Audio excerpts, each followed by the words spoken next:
We have another question here from Sister Habiba. She says that the women are more responsible for the bid'ah in India. How do you respond to all these questions? In fact, there are many programs on the Peace TV, alhamdulillah, which focus on removing the bid'ah. And you know, there are thousands and hundreds of thousands of bid'ah throughout the world. And every culture had their own set of right. bid'ah. And India not being unlike, they have many bid'ahs. Anything which is against the Qur'an and the Sahih Hadith, which people think it's part of the deen, it's our duty to tell them that this is not our deen. And this comes because of the culture. What we realize that Indians, most of us initially, we were Hindus. We don't have Arab blood in us.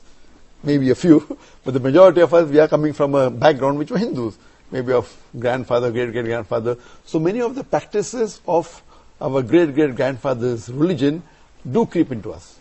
So though we do become Muslims, there are some of the practices which creep into us, and we substitute that.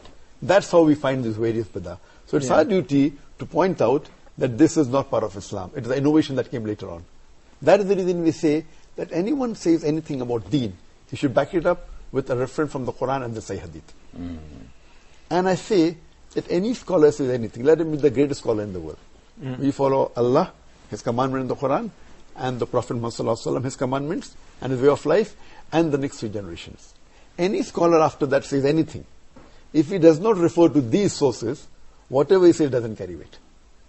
If it's a part of deen. If it's something else, it's different. We're talking about Mamla, talking about science, technology is different. But if it's talking about the deen, about the ibadat,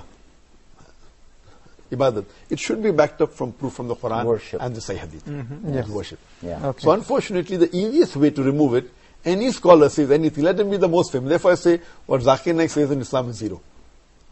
But whenever I give, I always, when I give an answer, I back it up with the reference of the Quran and Sahih Hadith. So when we find all these innovations coming in India, I request the people, Muslims, to ask reference from the Shaykh. And if the Shaykh give references, backed up with proof, if it's there in the Sahih Hadith, that means that it is the part of deen. If it's not, then just by saying that my Shaykh said so and so, or this great scholar said so and so, that's not sufficient for it to be part of the deen. Okay, Jazakallah khair.